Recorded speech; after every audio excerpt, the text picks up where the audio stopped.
Hey, it's Danny from Pravalink.com, and in this video I'm going to explain how to create a project plan with limited information. And later on in the video I'll actually share my screen and I'll walk you through the thought process and the steps you need to apply to be able to do this, and we'll actually build up a project plan, a plan on a page together in real time. But first of all, let's start with some background and some context.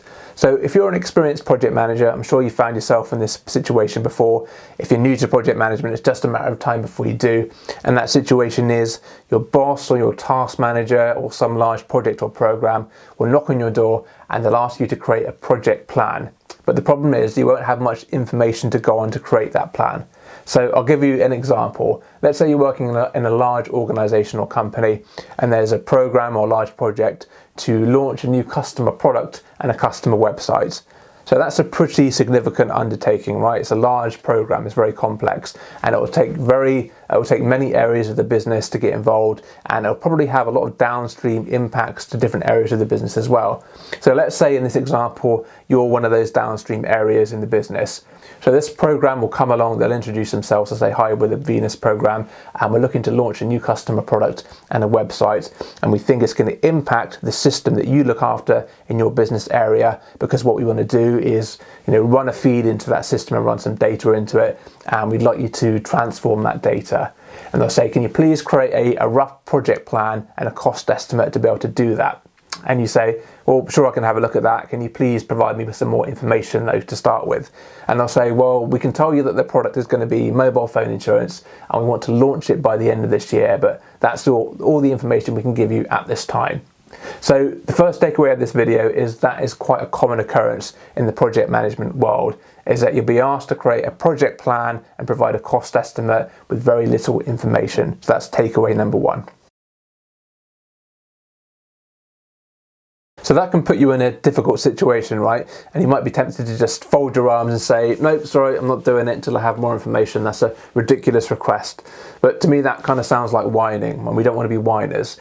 As unfair as it may seem to do this, we have to understand the perspective of these large programs and projects. They're incredibly complicated and complex, but they need to get some sense of the magnitude of the work and the effort and the timescales and the cost involved, especially in the early stages. And I don't envy the person that's trying to pull all that information together. So we should try and support them as much as possible. So don't be that person in the meeting that says, no, I'm not doing it until you come to me with all the information I need first, because in the real world it just doesn't happen, right? It doesn't happen like that. We've got to be more proactive. And those people typically don't shine, don't get noticed in the company. And I assume if you're watching my videos, you're looking to improve your PM skills, but you're also looking for more than that. You're looking to become a star in your company and progress. And to be able to do that, when someone asks us to do something, we need to get on with it and be proactive and not have a list of excuses. Now, it's quite important, if a senior person asks you to do something, they're not looking for a list of excuses. They're looking for you to say, yep, I can deliver, and get on with it. Okay, it sounds cliche and a bit cheesy, but having a can-do attitude will get you noticed, and it's really important that you do it. There'll come a time in your career when you need to push back and say no, but we have to kind of earn our stripes first of all and build up to that. We've got to build up our experience and our reputation and trust with our stakeholders. So we'll get there, but for now we want to be proactive and say yes, we can do it if we're asked to do something. So how do you do it? How do you create a plan with limited information? Well, the answer is actually quite simple and straightforward, and the answer is you make assumptions. You make assumptions, that's it. And that is the core message of this video. If you don't have the information, you can make an assumption about it. And I don't care if you have to make 100 assumptions, at least you can come up with a high-level plan or a high-level plan on a page. It's much better than coming up with a long list of excuses about why you can't do it. And if you don't know the answer to a question, you make an assumption about it. So how do you make the assumption? You rely on your common sense and your past experience. You may have done similar projects in the past that you can reference, but if you haven't, then you can rely on other people's past experience. Talk to other project managers that have done similar projects, or talk to people in the business or in the operations that work on that system that you look after. There's plenty of people that you can ask, but the key thing is, if you don't know the information, you have to make assumptions about it. And how do you make assumptions? You rely on your common sense, your past experience, or other people's past experiences. So once you've made your high-level assumptions, you can now create a high-level project plan and some cost estimates to go along with that. And I'll show you how to do that later on in the video. But once you've created your high-level project plan and your cost estimates, you're now ready to hand that over back to the program and give them what they asked for. Now, the problem is doing so can be a very dangerous thing to do, because once that program sees a number on a piece of paper, sees a timeline or a cost estimate, that's a number they're going to remember forever. It doesn't matter that they gave you little information to start with, or that you said it was going to be finger in the air. Once someone senior in that program sees a number on a piece of paper saying you can deliver your project for that cost, that's a number they tend to remember, and they're going to try and hold you to that number. Okay, as unfair as it sounds, that's the way it generally works. So we need to be very careful when we're handing over our project plans and our cost estimates, and we need to do it with a caveat or some caveats. So what's a caveat? It's basically a warning or proviso with some limitations and conditions. So that's what we're going to do. Now, if you don't do this, you can find yourself in a whole world of pain down the line, of time wasted and stress, and trying to find old emails and arguing about who said what, and senior escalation meetings, and worst case scenario, you're forced to manage a project to impossible timescales and an impossible budget. You don't want to go there, believe me. Okay, so we're going to be very careful, and we're going to add some caveats. Now, I'm going to give you 9 rules to follow when caveating your high-level project plan and your cost estimate. Okay, so let's go through the 9 rules now. So rule number 1 is to document your assumptions. So I've already spoken about how you need to make assumptions to create your high-level project plan, so you know what your assumptions are. So document those key assumptions alongside your project plan. So to refer to the example I was using earlier, the program has said they're going to run some data into our system and they want us to transform that data. So I'm going to assume that's going to involve moderate coding or development work. I'm not going to assume it's going to be a huge amount of work or a tiny amount of work, but it's going to be a moderate amount of work. So that's my first assumption. So I'll document that so they can see it alongside the project plan. So that is rule number 1. That's always document your assumptions. So rule number 2 is to document the risks. So just like we document the assumptions, we're going to document any key risks as well. So whenever you do a project, there's always risks of things going wrong that are going to prevent you from delivering your project. So in the example I used before, I know I'm going to have to do some coding work on this system, but I don't know for sure I've got the resource to do that. Do I have any engineers or developers available to do the work? I don't know. So I'm going to put that as a risk. We might not have any. So that is rule number 2, document the risks alongside your project plan. Rule number 3 is document your key dependencies. So whenever you deliver a project, there's usually certain things that you're dependent on other people doing before you can actually deliver your project. So the obvious one in this case is funding, right? I'm dependent on this program giving me funding to be able to do my project. Without the funding, I can't actually start it. So it's really important that you document all those key dependencies, because if they're not met, you can't deliver your project. So the program needs to be aware of that. So that's rule number 3, document your key dependencies. Rule number 4 is to write draft in big letters across your project plan for obvious reasons, okay? You want them to be very clear, this is a draft plan, it hasn't been signed off, hasn't been baselined, so you can't be more obvious than writing draft in big letters. I like to do it in red across your project plan. So that's rule number 4, write draft in big letters across your project plan. Rule number 5 is to give a range when providing your cost estimate. So once you know what your cost estimate is going to be, let's say it's going to be £500,000, don't just say it's going to be £500,000, give yourself some breathing room and say it's going to be between £500,000 and £1 million. So you've got plenty of contingency there. Now, some people like to use percentages, or say, plus or minus 50% or whatever, but I like to actually just always double the number. So if I know it's going to be £500,000, I'll say it's going to be between £500,000 and £1 million, and that gives me plenty of contingency there. So that's rule number 5, is to always provide a range when giving your cost estimate. Rule number 6 is to PDF your project plan, and PDF is basically a file type that can't be edited. So once you've got your project plan and your cost estimates and you've got your assumptions and your risks and your dependencies, you want to make sure they all stay together and it's one document. So if you PDF your file, those things can't be separated and there could be no funny business down the line. So that's rule number 6, is to PDF your document or your project plan. Rule number 7 is to caveat the project plan in your email when you're sending it. So once you've attached your PDF to your email, you're sending it to the program, make sure you say in there that it's a high-level plan, it's finger in the air, and you're going to have to revisit it once we have more information. I like to say we're going to have to do a formal impact assessment once we have more information, and these numbers are going to change. Okay, so just make sure you caveat your project plan in the email before you send it. So that's rule number 7, caveat the project plan in your email. Rule number 8 is to copy in your boss when emailing the project plan to the program. It doesn't have to be your boss, it can be your task manager or your program manager or the head of your department. You'll know who that person is, but do make sure you copy in someone senior that's going to have your back if that program, down the line starts acting funny and comes back to you and tries to make you deliver that project to your initial estimate. Okay, so make sure you copy in someone senior. That is rule number 8. Copy in someone senior when you're emailing your project plan to the program. Rule number 9, last one, and that's a simple one, and that's just to save the email for reference when you send it to the program. So once you send that email with the PDF, just go to your sent items, find that email and just save it down somewhere safe. Okay, because now you've covered your back, you've done all those things, you followed all the 9 rules, and if they start to argue with you and say they want you to deliver it for the initial estimate, they won't have a leg to stand on if you've got that email, because you've got all the facts in there, you've got it all PDF'd, you copied in your boss, you've basically covered your own back. So that is rule number 9, just save down that email. So those were the 9 rules for caveating your project plan. So hopefully that will be of use to you, and it will save you a world of pain if you follow those rules, so please do.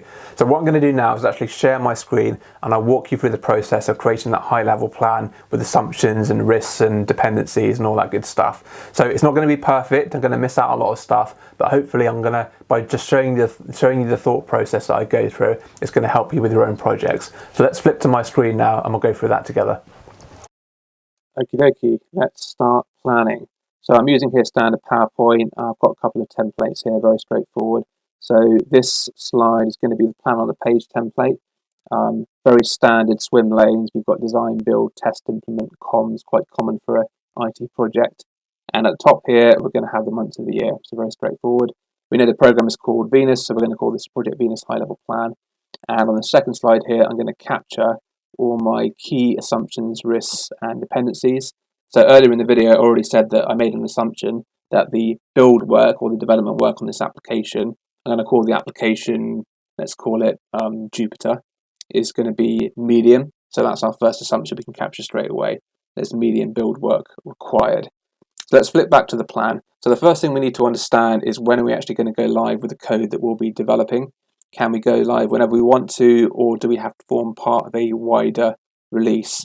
And a wider release is where usually when you have several projects all coding on the same application and you want to basically merge that code all together, then test that code all together and then put it live. Otherwise it gets too messy and complicated trying to do it all separately. So when you have a wider release, there's usually only certain times of the year you can actually go live. So let's say in this example, there's 4 times a year we can actually form part of that wider release and put the code live. So let's say it's in October, in July, in April, and in January. And let's say we're already in February, so we've missed the January release. And the program said they want to go live with this new product by the end of the year. So that gives us some time to get this done. We want to give ourselves as much time as possible, really. So let's say that we're going to go for the October release. So it's going to go in the implement swim lane. And let's say that's on the 18th of October. So that's our starting point of the plan. Now we've got something solid we can work backwards from. Let's just quick note here. So go live is going to be on the 18th of October. Okay.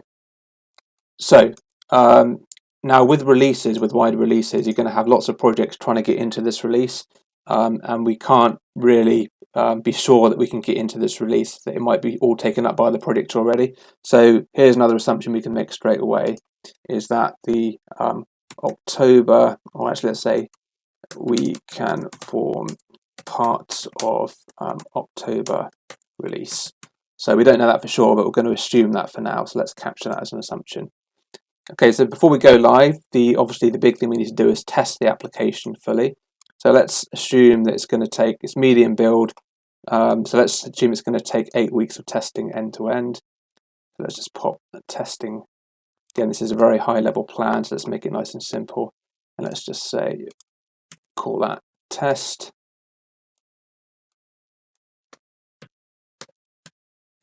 Okay.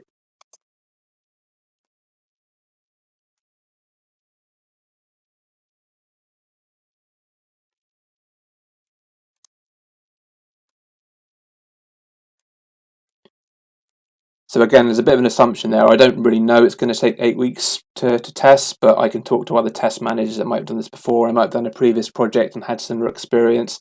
But from experience, I'd say 8 weeks is a reasonable length of time to test this. But again, I'm making an assumption there. I don't know that for sure.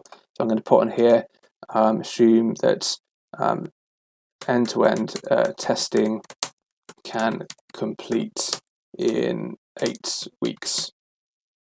Okie dokie. So I'm just looking over here at my my guide, my cheat sheet. Okay, so when we do testing, we have to do it in a test environment. You're probably familiar with that if you're a project manager, but we can't assume that there's a test environment available. So we've got two options here. We can either assume that there's going to be a test environment available, or we can actually add a risk to say that we might not get a test environment. You can do it either way. So usually we can get test environment. So I don't think it's worth calling out as an assumption. I think we just put in here a risk that there is a risk that we might not get a test environment. So there is a risk that test environments may not be available. So that's our first risk we've captured there. Okay, so before we do the test, we obviously have to actually build the thing. So we need another chevron for the build. So again, I've assumed already that it's going to be medium build. So I'm going to say, assume about 4 weeks of build is reasonable for this. So I'm not going to add that as an assumption. I usually would do, but just for the sake of time, I'm not going to put it into that spreadsheet, into that table. Let's put 4 weeks of build here. And then before we do any build, we obviously need to design the thing as well and get the design right. So design comes before build. So again, let's pop in here if I can get my copying skills together, let's pop in here. Again, nice and simple. Let's just assume 4 weeks for the design. Here we go. Now, with design, you'll usually find that there's a lot of governance behind design, and you have to get this design signed off at least by some key stakeholders, but usually by some kind of organizational design forum as well. So I'm actually pop in here a key milestone which says design signed off. And usually what you find is with these senior design forums, I'm going to call it, in this example, design signed off by, what should we call it? I don't know, actually let's call it exec design forum. Yeah, usually you'll find if these designs are not signed off by the design board or the design exec forum or whatever you want to call it, you can't actually proceed with going live. There's certain governance you have to follow. So I'd say that's actually a key dependency that we need to have happen before we can actually get on and build this. If we don't get that design signed off, then we can't actually build this and put it live. Potentially we could build at risk and hope it gets signed off down the line, but until we get that sign off, we can't actually go live. So I think that's worth capturing in our dependencies. So dependency is design must be signed off by, what did I call it? Exec design forum. Okay, let's check the spelling there. There we go. So that's our first dependency we've got captured there. Did I call it there? Exec design forum. Yeah, I did. Okay, cool. So that's the design. Now, before we do the design, we need some requirements. We need to understand what this program wants us to do specifically before we can actually design the thing and build the thing. Now, at this point, we can't be making assumptions anymore. We have to have some concrete requirements from the program. If we design and make loads of assumptions, there's a huge risk that we're going to get all of this build wrong and waste time doing testing on a design that isn't fit for purpose. So we have to get some requirements first of all, and it's down to the program to give us those requirements. We don't know what they want us to build until they give us some concrete requirements. So let's put in plenty of time for them to develop some requirements. Let's say they have to start doing that soon. Let's just put in quite a bit of time there. And let's pop in here. Nice and simple. Requirements and spell requirements. And again, that is another dependency, right? We can't do the design until they give us requirements. So if they're late with these requirements, that's going to push out our design and make us late and potentially miss our release window here of the 18th of October. So we definitely need to capture that as a hard dependency, because if they don't give us those requirements, then we could be at risk of being late with our project.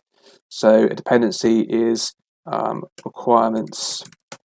Actually, let's take it a step further and say signed off requirements. We don't want draft requirements, we want fully signed off requirements provided by, I can't type today, the program. Okay, so that's our next dependency. So let's flip back to our plan. So we've got the requirements here. So already you can see we've got a kind of pretty good high level plan. We've got a critical path here. Critical path is like the sequence of dependent events that need to take place before you can go live, and they're usually like the longest spanning events. So I'll do a separate video about critical path, but this is our critical path. We need requirements before we can do the design. We need the design before we can do the build. We need the build done before we can do the testing. And before we can go live, obviously we have to finish all the testing, so that's our critical path. We've got a fairly good plan here already.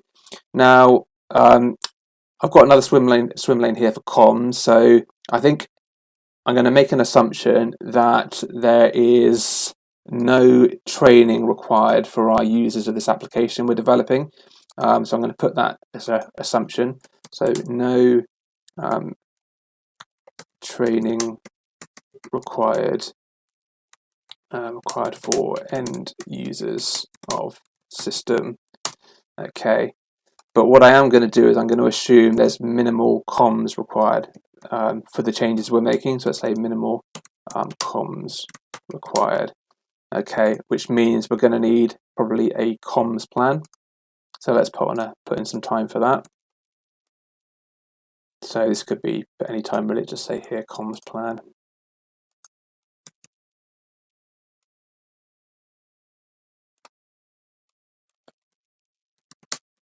And I assume that includes a sign off of the comms plan as well. And let's just put in another chevron for delivering comms. So let's say that goes beyond the go live date here.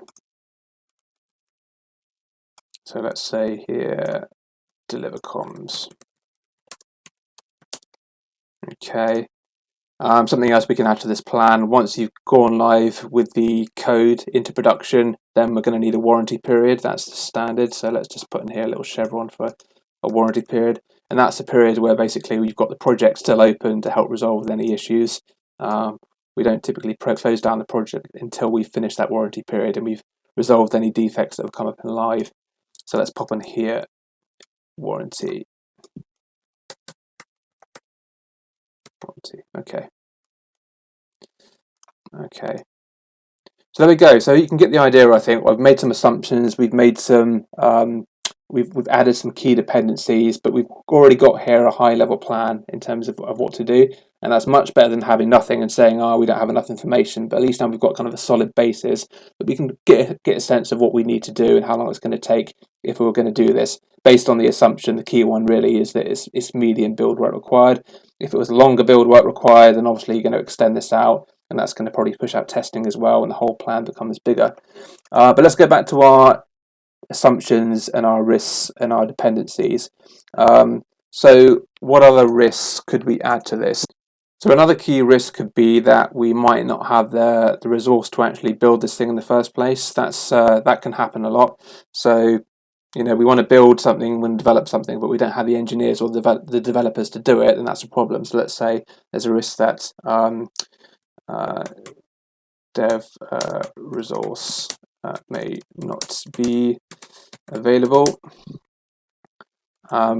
Another key risk, again, I've had this before when I've heard rumours of a potential upgrade to the system we're actually developing on. And if that happens, then that might actually kind of blank out any time where we can actually go live and move out this release window. So we could say risk that release date could slip due to system upgrade. That's a key risk we could call out. And then in terms of dependencies, I mentioned it earlier, key one we need is funding, right, to be able to do this. So key dependency is funding agreed by the program. Okay, so now we've got a fairly decent high level plan. Obviously we can add more things to this. We can add in periods for signing off documents, and another key thing we could actually is just like a test plan. That's a key thing we could put in here. So let's pop in here a test plan. Then after that, you could put a low-level test plan. You could put like a schedule of events, implementation plan for the implementation. There's loads of things you could put in here and start to build up. Once you've got this key assumptions for the key events and lengths of times for these chevrons, you can start actually adding a lot of detail to this plan. Let's put on here for now, just put test plan. But I think that's enough now to give you an idea of what we're doing here. And we've got a good document here with some key assumptions and key risks and dependencies as well. So what we want to do now is just provide some high-level cost estimates. So I'm not going to spend too much time on this. I'm going to assume you've done cost estimates before. But obviously, once we know what these key phases of work are, so design, how many people are going to be designing it, how many architects are we going to need? Maybe half a person for 4 weeks, a person for 4 weeks, 2 people. Once you know that, you can work out their rate and how many hours they're going to be charging in the month for that time. How many engineers you're going to need? So you're going to need a test manager. How many testers? Are you going to use people in the business to do the testing? Are you going to get them for free? So you can work out how many people, the resource you're going to need. And then there's other things like, I don't know, does it cost anything to book a test environment? Do you need any special licenses to do the testing? So you can pretty much build up an idea of the costs. And once you've got your number, I mentioned earlier, you want to actually provide, let's add in a comment here, text box.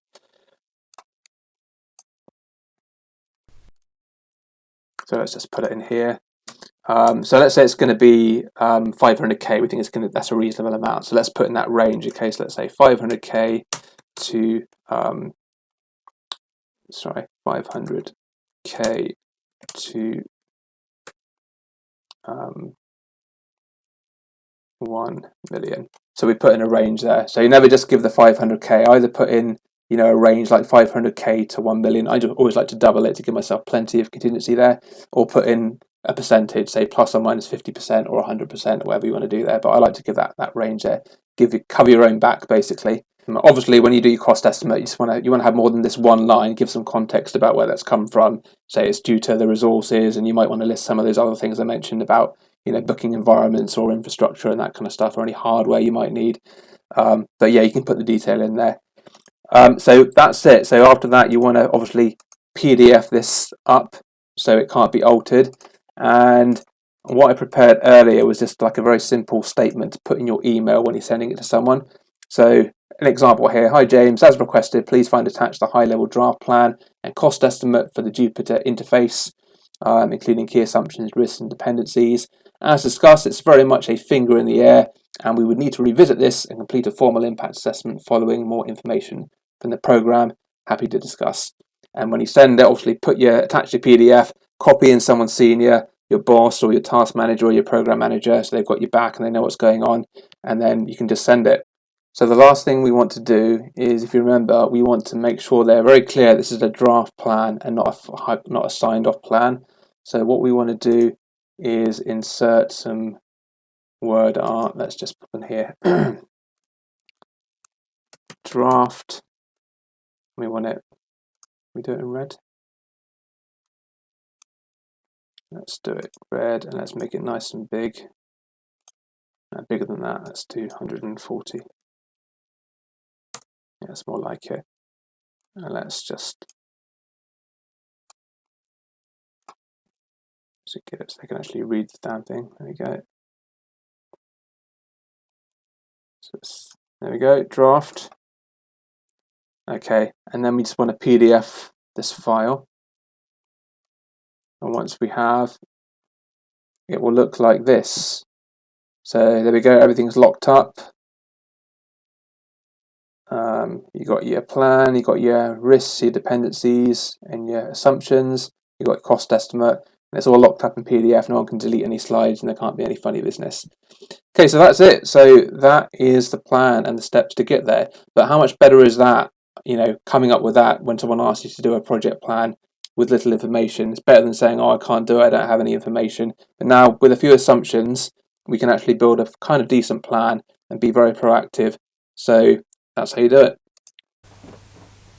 So that's the end of the video, how to create a project plan with limited information. Hopefully you found it useful. So key takeaways of the video. Number one, it's quite common to be asked to create a project plan with very limited information. So don't be surprised if it does happen. Number two, if you don't have the information to create the plan, you need to make some assumptions. You can go a long way by making assumptions, and you can come up with a pretty decent project plan in no time at all. And number 3 is make sure you follow those 9 rules when caveating your project plan before you hand it over to anyone, okay? So if you like the video, please give it a thumbs up. If you want to see more videos like this one, please hit that subscribe button and hit the bell notification as well. And until the next time, please take care.